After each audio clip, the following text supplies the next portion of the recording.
안녕하세요. 설레임 한 스푼입니다.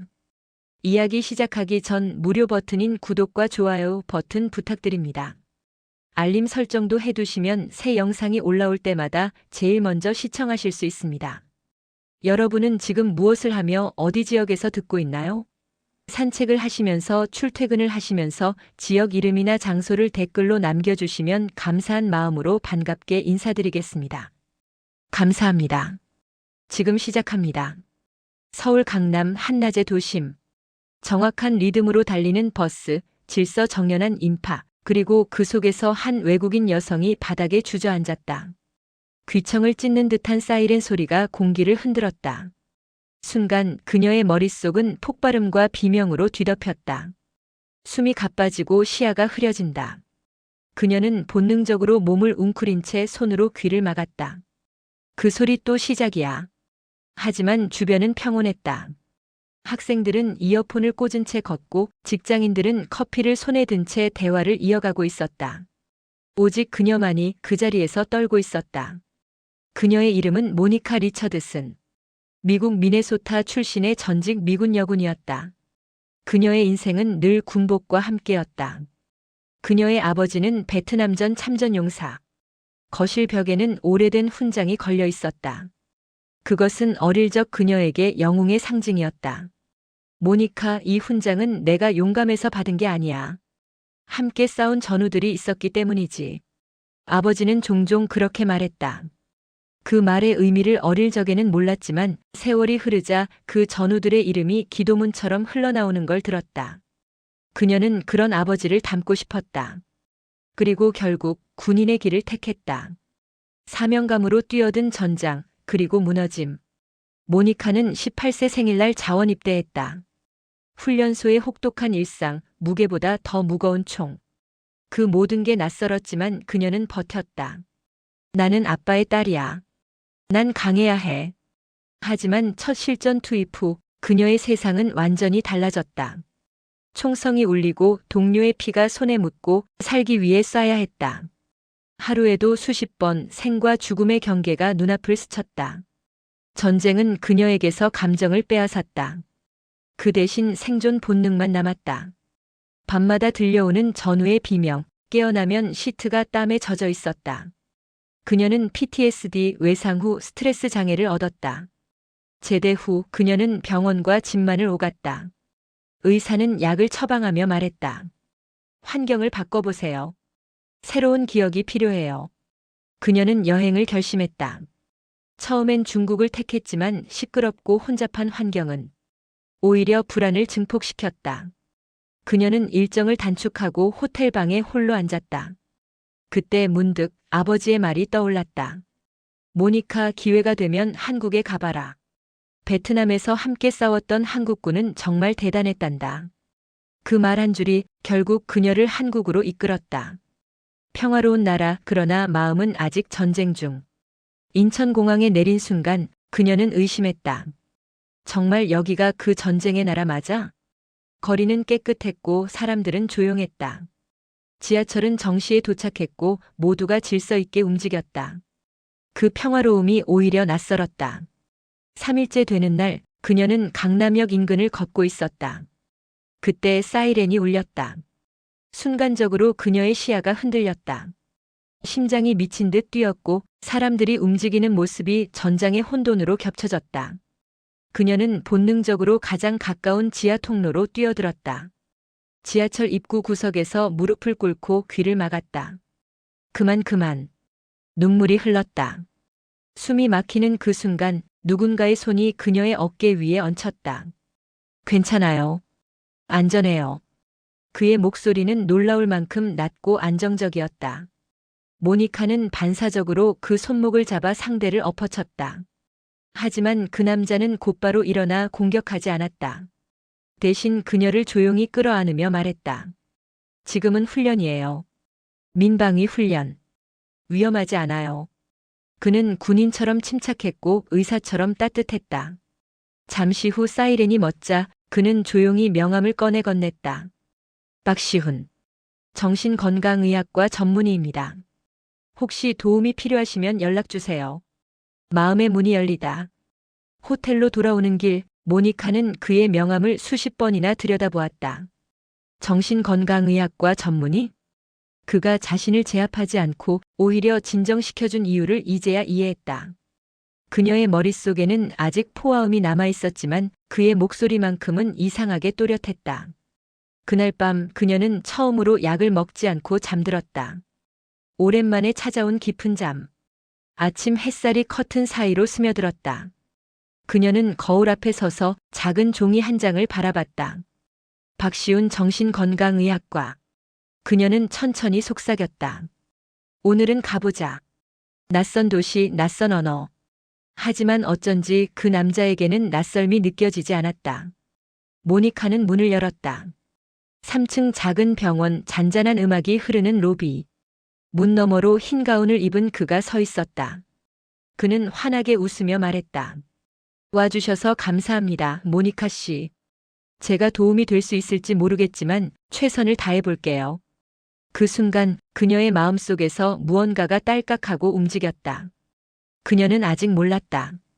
그 평범한 미소 뒤에 숨겨진 진짜 강함을. 곧 보게 될 거라는 것을. 조용한 음악이 흐르는 진료실. 모니카는 입술을 깨물며 의자에 앉았다. 앞에 앉은 남자는 흰 가운 위에 부드러운 미소를 띠고 있었다. 그의 눈빛엔 동정도 두려움도 없었다. 단지 깊은 이해와 평온함만 있었다. 처음 뵙겠습니다. 어제는 많이 놀라셨죠? 그의 목소리는 낮고 따뜻했다. 마치 오래된 나무결 위로 흐르는 바람처럼 잔잔했다. 모니카는 잠시 말이 나오지 않았다. 이런 이야기를 해도 될까? 이 사람은 이해할까?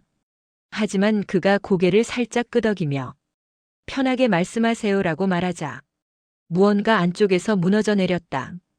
그녀는 조심스레 말을 꺼냈다. 아버지의 이야기 훈장, 그리고 자신이 군인의 길을 택했던 이유. 시우는 한마디 말도 끼어들지 않았다. 다만 고개를 천천히 끄덕이며 그녀의 말을 따라갔다. 전쟁터는 제가 상상했던 것과 달랐어요. 그곳엔 영웅담보다 비명이 많았죠. 그녀의 목소리가 떨렸다. 시우는 손에 쥔 펜을 내려놓았다. 그 작은 움직임 하나가 지금은 기록보다 당신이 중요하다는 신호처럼 느껴졌다. 그때 처음으로 죽음의 냄새를 맡았어요. 그리고 그 냄새가 아직도 잊히질 않아요. 그녀의 눈가에 맺힌 눈물을 보고도 그는 다급히 위로하지 않았다. 대신 조용히 말했다. 괜찮아요. 울어도 됩니다. 그 말 한마디에 그녀는 마치 오랜 시간 참고 있던 숨을 내쉬듯 울음을 터뜨렸다. 당신은 약한 게 아니에요. 한참의 침묵 후 시운이 조용히 말을 꺼냈다. 군 복무 중에 비슷한 경험을 한 적이 있어요. 모니카는 눈을 들었다. 당신도요? 네. 훈련 중 사고가 있었거든요. 그때 이후로 한동안 불면증에 시달렸어요. 그래서 마음이 다친 사람들을 돕는 일을 하게 됐습니다. 그의 말에는 꾸밈이 없었다. 자신의 아픔을 이용하지도 감추지도 않았다. 당신은 약한 게 아니에요. 너무 오랫동안 혼자 싸워온 겁니다. 그 한 문장이 모니카의 내면을 단숨에 무너뜨렸다. 그녀는 생각했다. 이 사람 나를 고치려는 게 아니라 나와 함께 싸워주려 하는 거구나. 시우는 그녀에게 간단한 호흡법을 알려줬다. 양손을 가슴 위에 올리고 천천히 들이마시고 내쉬는 법. 지금 이 순간만 느끼세요. 과거의 소리도 미래의 불안도 잠시 멈추고요. 모니카는 처음으로 현재에 집중했다. 그 짧은 호흡 하나가 오랜 시간 움켜쥐고 있던 전쟁의 기억을 잠시 내려놓게 했다. 상담이 끝나자 시우는 명함 한 장을 더 건넸다. 오늘이 시작이에요. 내일도 오실 수 있겠어요? 모니카는 망설임 없이 고개를 끄덕였다. 그녀는 오랜만에 내일이라는 단어가 두렵지 않았다. 며칠 뒤 두 사람은 병원 근처 작은 식당에서 마주 앉았다. 모니카가 먼저 제안한 자리였다. 그녀는 한국 음식을 서툴게 집으며 웃었다. 이거 이름이 뭐였죠? 김치?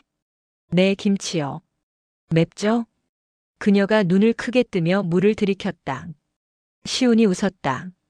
그 웃음소리가 이상하게 마음을 편하게 했다. 식사 중 모니카는 물었다. 왜 정신과 의사가 되었어요? 시우는 잠시 젓가락을 내려놓았다. 사람들은 다들 병은 몸에만 생긴다고 생각하죠. 하지만 마음이 아픈 사람이 훨씬 많아요. 그걸 알아주는 사람이 적을 뿐이에요. 모니카는 그 말을 듣고 고개를 숙였다. 그 말이 너무 따뜻해서 그리고 너무 낯설어서 두 사람의 대화는 길었다. 그날 밤 그들은 한국의 정신문화, 미국의 군인 문화, 그리고 사람들의 상처에 대해 이야기했다. 시우는 단 한 번도 그녀를 판단하지 않았다. 오직 이해로만 답했다. 우리 사회에서는 정신적 고통을 약함으로 보잖아요. 하지만 진짜 강한 사람은 그 고통을 인정하고 마주할 줄 아는 사람이에요. 모니카는 말없이 그를 바라봤다. 그의 눈빛 속에는 전쟁이 없었다. 그녀가 늘 싸워왔던 세상과 전혀 다른 평화가 있었다. 며칠이 지나고 그녀의 밤은 조금씩 달라졌다. 악몽의 횟수가 줄었고 자다가 깨어도 이제는 공포보다 그리움이 먼저 찾아왔다. 병원 창문 너머로 비치는 햇살을 바라보며 그녀는 생각했다. 나 살아있구나. 상담 마지막 날 시온이 말했다. 당신이 견뎌낸 시간만큼 회복도 천천히 옵니다. 하지만 분명 옵니다. 그녀는 그 말을 마음 깊이 새겼다. 그리고 불쑥 물었다. 오늘 저녁 시간 있으세요?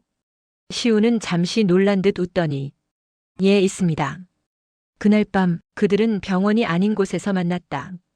흰 가운 대신 셔츠 차림의 시운, 군화 대신 하늘색 원피스를 입은 모니카. 둘 사이의 공기는 달라져 있었다. 작은 식당, 초록색 병 사이로 웃음이 오갔다. 시운이 잔을 채우며 말했다. 한국에선 소주를 이렇게 따라요. 두 손으로. 모니카가 따라하며 웃었다. 이제 나도 한국 사람 같네요. 술 기운이 오르자 그녀는 처음으로 자신의 약함을 고백했다. 가끔은요. 내가 너무 부서진 사람 같아요. 누군가가 날 사랑하기 어렵겠죠? 시우는 잔을 내려놓았다. 모니카 씨, 부서진 조각은 제대로 붙이면 더 단단해집니다. 그의 말에 그녀의 눈가가 붉어졌다. 밤이 깊어가던 강남거리. 신호등이 바뀌자 그녀의 손등에 그의 손이 닿았다. 놀라울 만큼 자연스러운 순간. 손바닥 사이로 전해지는 온기, 그 온기가 오래도록 남았다. 그녀는 속으로 말했다. 이건 치료가 아니라 새로운 시작이야. 모니카는 3주 후 미국으로 돌아가야 했다. 공항에서 시운이 말했다. 곧 보자고 하면 믿을래요? 그녀는 웃었다. 당신은 진심일 것 같네요. 그 말이 농담이라 생각했지만 2주 뒤 시우는 정말로 미국 땅에 서 있었다. 그의 첫 마디는 단 한 줄이었다. 모니카의 아버지를 만나고 싶습니다. 그날 저녁 베트남전 참전 용사였던 그녀의 아버지는 시운을 마주했다. 두 남자는 한동안 말이 없었다. 그러다 아버지가 먼저 입을 열었다. 한국군은 진짜 강한 군인이었지. 시운은 미소 지으며 대답했다. 그분들의 용맹함이 제 삶의 교과서입니다. 그 순간 아버지의 눈빛이 부드러워졌다. 그날 밤 모니카는 깨달았다. 그녀가 사랑한 남자는 단순한 의사가 아니라 전우의 정신을 가진 사람이었다. 비행기가 인천공항 활주로에 닿는 순간 모니카는 창밖에 빛나는 도시를 바라보았다. 이제 여기가 그녀의 새로운 집이었다. 공항 로비에는 시온이 서 있었다. 그는 익숙한 미소로 손을 흔들었다. 그리고 말했다. 이제 한국의 하늘도 우리 거예요. 그 말에 모니카는 웃었다. 전쟁터의 하늘만 바라보던 여자가 이제는 평화를 품은 하늘 아래로 돌아온 것이다. 서울에서의 첫 한 달은 낯설지만 따뜻했다. 모니카는 한국어 교재를 펼치며 매일 새로운 단어를 배웠다. 안녕하세요. 고맙습니다.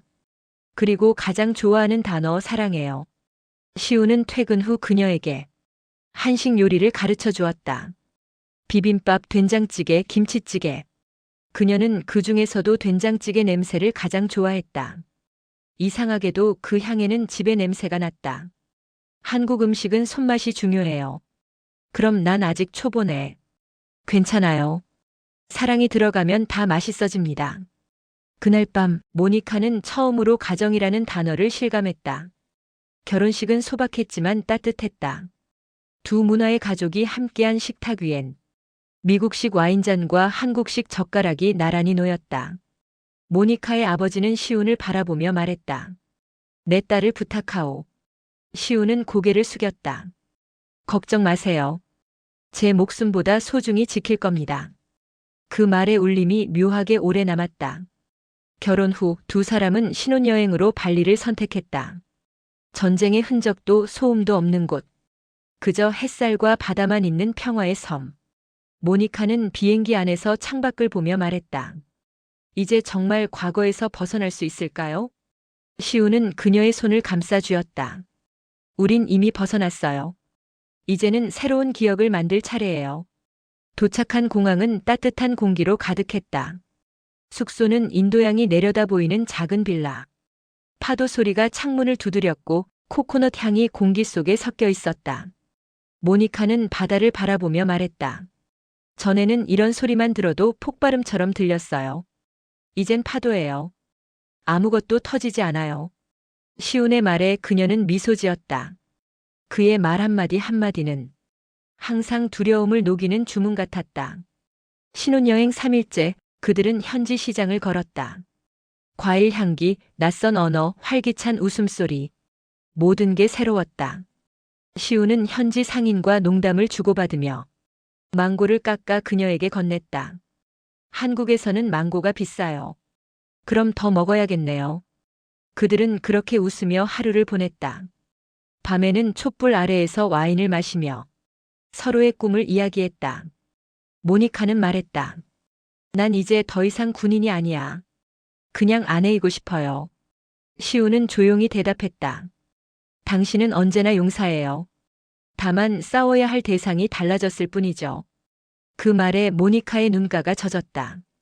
신혼여행 나흘째 밤. 식사를 마치고 돌아오는 길, 그들은 좁은 골목을 지나고 있었다. 가로등이 희미하게 깜빡였다. 그때 어디선가 금속이 부딪히는 소리가 났다. 철제 쓰레기통이 넘어지며 울린 금속음. 모니카의 머릿속은 순식간에 전쟁터로 변했다. 그녀의 심장이 요동쳤다.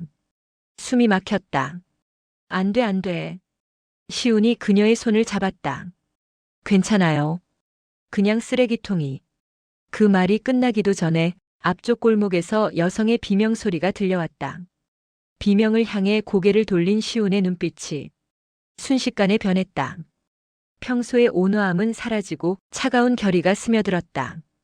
여기 있어요. 그는 짧게 그렇게 말하고 손을 놓았다. 그리고 단숨에 어둠 속으로 달려들었다. 모니카는 얼어붙은 채 서 있었다.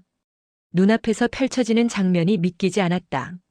시우는 한치의 망설임도 없이 두 명의 남자에게 다가갔다.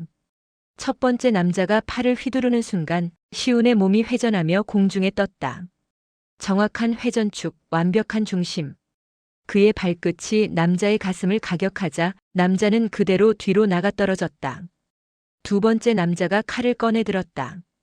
하지만 그가 휘두르기도 전에 시온의 손이 그의 손목을 정확히 잡아 꺾었다. 찰칵. 금속이 바닥에 떨어졌다. 모니카는 숨을 삼켰다. 그건 단순한 싸움이 아니라 훈련된 전투였다. 사람들이 모여들고 경찰이 도착했다. 시우는 피해 여성을 안전한 곳으로 안내하며 짧게 말했다. 이제 괜찮습니다. 그의 말투에는 의사로서의 차분함, 그리고 병사로서의 결단이 공존했다. 모니카는 아직도 몸이 굳어 있었다. 그의 눈빛이 다시 부드러워졌을 때 그녀는 마치 꿈에서 깬 듯 숨을 내쉬었다. 당신 뭐예요? 시우는 웃으며 대답했다. 그냥 어릴 때부터 태권도 했어요. 군대에서도 조금 배웠고요. 그 정도예요. 그녀는 믿을 수 없었다. 그의 동작은 조금의 수준이 아니었다. 그건 정확히 전문가의 움직임이었다. 호텔로 돌아온 후 모니카는 여전히 침대 끝에 앉아 있었다. 왜 그땐 그냥 당했어요? 내가 당신을 엎어쳤을 때 피할 수도 있었잖아요. 시온이 조용히 웃었다. 당신이 PTSD로 고통받는 걸 보고 내가 어떻게 그 순간을 싸움으로 만들겠어요. 그냥 낙법으로 받았어요. 다치지 않게요. 그제야 모든 게 연결되었다. 첫 만남의 그 장면, 그가 쓰러지며도 다치지 않았던 이유, 그리고 그 즉시 그녀를 진정시킬 수 있었던 이유. 그는 처음부터 모든 걸 통제하고 있었다. 모니카는 그를 바라보며 말했다. 난 당신을 과소평가했어요.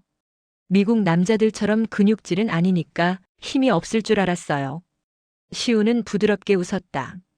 강함은 보여주는 게 아니에요. 필요한 순간에 조용히 꺼내는 거죠. 그 말이 그녀의 가슴을 울렸다. 그녀는 떠올렸다. 아버지가 했던 말. 모니카, 한국 남자는 체격으로 판단하지 마라. 베트남에서 내가 본 그들은 작아도 누구보다 강했어. 그 말의 의미가 이제야 이해되었다. 그날 밤 그들은 서로의 이야기를 나누었다. 태권도 사범의 꿈을 접고 의사가 된 이야기, 총 대신 사람의 마음을 다루게 된 이유. 모니카는 말했다. 당신의 강함은 조용하네요. 그래야 오래가죠. 폭발하는 힘보다 견디는 힘이 더 중요하니까요. 그 말에 모니카는 그의 손을 꼭 잡았다. 그 손은 작았지만 놀라울 만큼 따뜻했다. 그녀는 느꼈다. 자신이 지금까지 봐온 힘은 폭발과 파괴의 힘이었다. 하지만 진짜 힘은 누군가를 지켜내는 부드러움 속에 있었다. 그날 밤 모니카는 오랜만에 깊은 잠에 들었다. 악몽이 찾아오지 않았다. 새벽녘 눈을 떴을 때 그는 곁에 있었다. 그의 팔에 머리를 기대며 그녀는 속삭였다. 당신의 눈빛. 이제야 왜 그렇게 평온했는지 알겠어요. 그는 미소 지으며 말했다. 평화는 만들어지는 거예요. 누군가의 손으로, 누군가의 마음으로. 그녀는 그때 알았다. 자신이 오랫동안 찾아 헤매던 안식은 어쩌면 바로 이 남자의 품 안에 있었다는 걸. 발리의 신혼여행이 끝난 뒤 그녀의 인생은 완전히 달라졌다. 한국으로 돌아온 모니카는 이제 전쟁터의 병사가 아닌 한 사람의 아내이자 한 인간으로 살아가기 시작했다. 그녀의 아침은 총성이 아닌 따뜻한 커피 향으로 시작됐고 밤은 불안이 아닌 사랑의 온기로 끝났다. 처음엔 모든 게 낯설었다. 언어도 문화도 사람들의 속도도. 하지만 그녀는 하루하루를 배웠다. 버스 정류장에서 줄 서기, 식당에서 잘 먹겠습니다 인사하기, 쓰레기를 분리수거하는 법까지.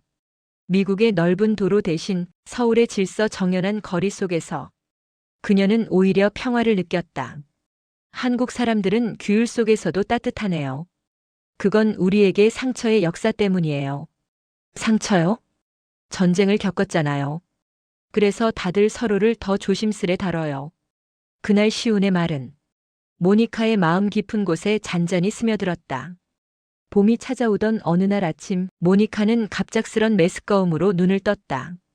처음엔 대수롭지 않게 넘겼지만 며칠이 지나도 증상은 사라지지 않았다. 시우는 그녀의 손을 잡고 말했다. 우리 병원 가볼까요? 초음파 화면에 작은 점 하나가 깜빡였다. 의사가 미소 지었다. 축하합니다. 임신 8주 차입니다.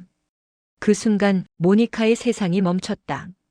그녀는 손으로 입을 가렸고 시우는 눈을 감았다. 잠시 후 그의 눈가에 눈물이 맺혔다. 정말이에요? 우리 부모가 되는 거예요? 그는 감정을 숨기지 못했다. 흰 가운을 입은 의사로서가 아니라 한 남편이자 한 남자로서 울었다. 임신 소식을 듣고 가장 먼저 전화를 건 사람은 모니카의 아버지였다. 전화기 너머로 들려오는 목소리가 떨렸다. 내 손녀를 직접 보고 싶구나. 그는 주저하지 않았다.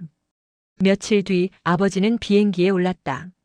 한국 공항에서 만난 그 순간 모니카는 울음을 터뜨렸다.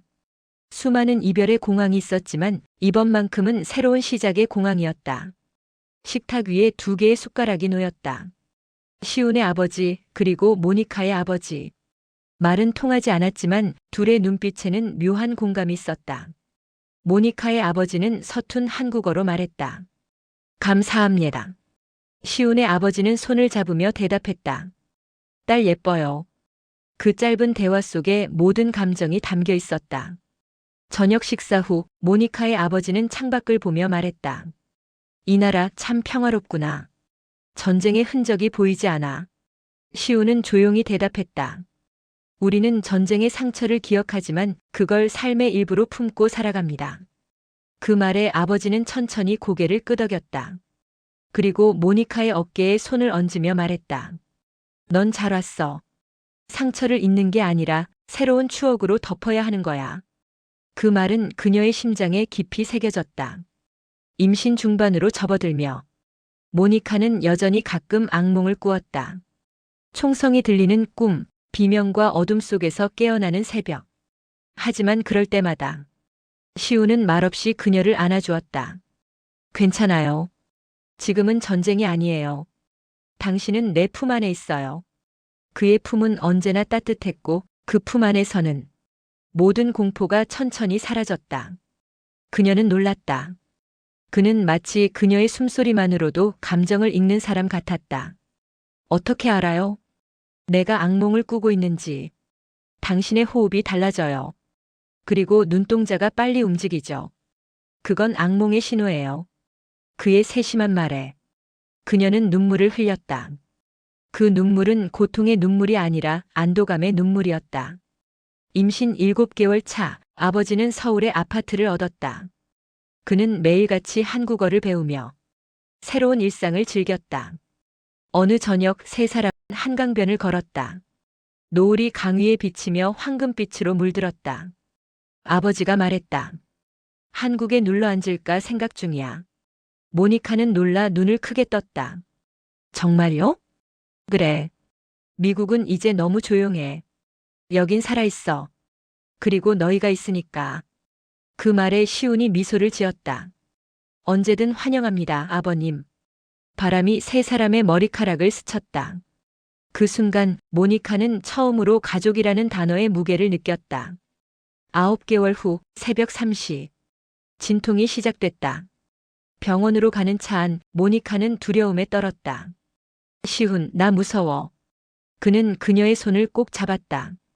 괜찮아요. 이번엔 전쟁이 아니라 기적이에요. 12시간의 진통 끝에 작은 울음소리가 병실을 울렸다. 아앙!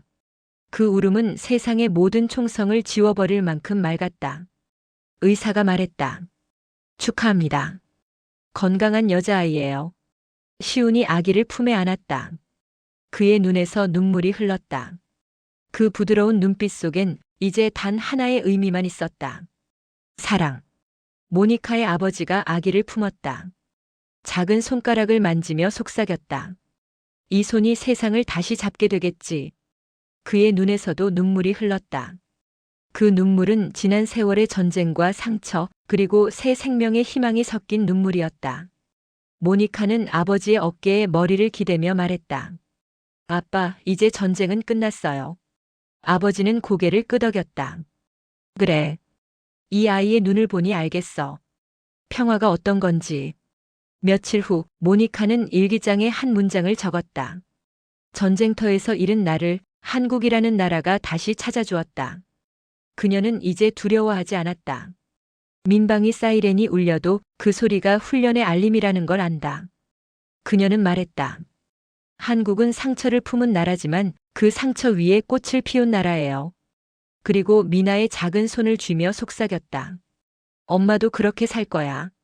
상처 위에 사랑을 피우며. 시우는 여전히 늦은 밤까지 병원에서 일했다. 하지만 언제나 퇴근 후엔 아내와 아이 곁으로 돌아왔다. 그는 딸을 안고 자장가를 불렀다. 그 부드러운 목소리를 들으며 모니카는 생각했다. 이 사람의 강함은 싸움에서 나오는 게 아니야. 지켜내는 데서 나오는 거야. 그리고 그녀는 깨달았다. 자신이 사랑한 건 단지 한 남자가 아니라 그의 조용한 용기였다.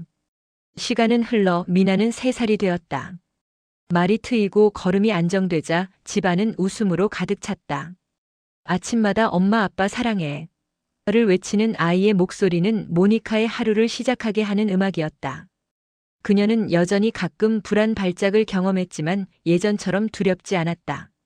이제는 자신을 받아들였고 무엇보다 함께하는 가족이 있었다. 시우는 병원에서 정신건강센터를 확장해 PTSD 전문 프로그램을 만들었다. 모니카의 경험이 그 기반이 되었다. 당신의 이야기를 세상에 나누면 같은 고통 속에 있는 누군가에게 도움이 될 거예요.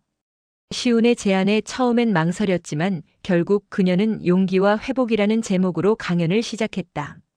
무대에 선 그녀는 여전히 떨렸지만 과거처럼 도망치지 않았다. 저는 과거의 전투 속에서 자신을 잃었지만 사랑을 통해 다시 저를 찾았습니다. 그 말에 청중의 눈가가 젖었다. 전쟁의 상처는 사라지지 않았지만 이제는 그 상처 위에 꽃이 피어 있었다. 모니카의 아버지는 완전히 한국에 정착했다. 매주 수요일이면 인근 중학교에서 영어와 인생 이야기를 가르쳤다. 학생들은 그를 할버지라고 불렀고 그는 그 이름을 자랑스러워했다. 그는 여전히 베트남전의 기억을 안고 있었지만 한국의 평화로운 일상 속에서 그것을 다른 방식으로 기억하기 시작했다. 어느 날 그는 손녀 미나에게 말했다. 미나야, 내 할아버지는 전쟁을 겪었단다. 하지만 이제는 평화를 가르치고 있어. 모니카는 그 말을 들으며 눈시울이 붉어졌다. 그녀는 알았다. 아버지의 상처도 시운과 마찬가지로 사랑으로 치유되고 있다는 것을. 그러던 어느 날 예상치 못한 일이 일어났다. 시운이 진료 중 교통사고를 당했다는 연락이 왔다. 모니카는 병원으로 달려갔다. 의식은 있었지만 오른팔에 골절이 있었다. 그녀는 그의 침대 옆에 앉아 손을 잡았다. 괜찮아요, 시운? 그는 힘겹게 미소 지었다. 괜찮아요. 이번엔 내가 치료받을 차례네요. 그의 부상은 가벼웠지만 모니카의 마음은 흔들렸다. 그동안 자신을 지켜주던 사람이 다친 것이다. 그녀는 밤새 병실을 지켰다. 그의 손을 꼭 잡고 조용히 속삭였다. 이번엔 내가 지켜줄게요. 퇴원 후 회복 기간 동안 시우는 집에서 지냈다. 그는 불편한 팔로도 미나와 놀아주려 애썼다. 그 모습을 보며 모니카는 문득 깨달았다. 강함이란 언제나 움직이는 게 아니었다. 때로는 가만히 머물며 곁을 지키는 것. 그녀는 매일 저녁 그를 위해 식사를 준비하며 이렇게 말했다. 당신이 날 구해준 것처럼 이제 내가 당신을 돌볼게요. 그녀의 손끝에는 예전의 떨림 대신 단단한 의지가 있었다. 시우는 그 손을 바라보다가 미소 지었다. 당신은 진짜 군인이에요. 마음의 전장을 이긴. 사고 후 얼마 지나지 않아 모니카는 오랜만에 악몽을 꿨다. 폭발음, 피, 고함. 그러나 이번에는 달랐다. 그녀는 꿈속에서 도망치지 않았다. 대신 자신을 향해 손을 내미는 시운의 눈빛이 보였다. 그 눈빛은 예전처럼 따뜻했고 확신에 차 있었다. 그녀는 그 손을 잡았다. 그리고 꿈속에서도 웃었다. 눈을 떴을 때 시운이 옆에서 속삭였다. 괜찮아요. 이제 다 지나갔어요. 그녀는 눈물이 고인 채 고개를 끄덕였다. 그래요. 이젠 괜찮아요. 진짜로. 모니카는 가끔 생각했다. 그날 강남역 지하철에서 처음 본 그 눈빛. 자신을 진정시켜주던 흔들림 없는 그 시선. 그 눈빛 하나가 그녀의 인생을 바꾸었다. 그때부터 그녀는 조금씩 단단해졌고 세상을 다시 믿게 되었다. 이제 그 눈빛은 그녀 안에도 있었다. 아이를 바라볼 때, 환자를 대할 때, 혹은 불안을 마주할 때. 그녀의 눈빛도 시운처럼 따뜻하고 단호했다. 몇 년 후 미나는 학교에서 우리 가족 이야기라는 숙제를 받았다. 그녀는 이렇게 썼다. 우리 가족은 서로를 지켜요. 아빠는 엄마를, 엄마는 아빠를, 할아버지는 나를, 그리고 나는 모두를 사랑해요. 그 글을 읽은 모니카와 시우는 서로를 바라보며 웃었다. 그것이 그들의 모든 여정의 결말이었다. 전쟁의 상처, 불안, 공포. 그 모든 것을 덮은 것은 사랑이었다. 어느 봄날 온 가족이 한강변을 걸었다. 벚꽃이 흩날리고 바람은 부드러웠다. 모니카는 남편의 손을 꼭 잡았다. 그의 눈빛은 여전히 그날처럼 깊고 따뜻했다. 당신의 눈빛은 여전히 나를 구해요. 그녀의 말에 시우는 웃으며 대답했다. 이젠 당신도 그런 눈빛이잖아요. 햇살이 그들의 얼굴을 비췄다. 전쟁의 흔적은 사라졌고 오직 평화와 사랑만이 남았다. 모니카는 훗날 자신의 이야기를 책으로 남겼다. 제목은 그의 눈빛이 나를 살렸다. 책의 마지막 문장은 이렇게 적혀 있었다. 진짜 강함은 싸움에서 이기는 것이 아니라 두려움 속에서도 사랑을 잃지 않는 것이다. 그리고 그 사랑은 한 사람의 눈빛에서 시작된다. 여러분, 오늘 이야기 어떠셨어요? 스스로를 사랑하기로 결심한 순간 우리의 삶은 조용히 달라집니다. 이 영상이 누군가의 밤을 덜 외롭게 했다면 좋아요, 구독, 알림 설정까지 부탁드리며 당신의 이야기도 댓글로 들려주세요. 우리는 서로의 용기가 될 수 있으니까요.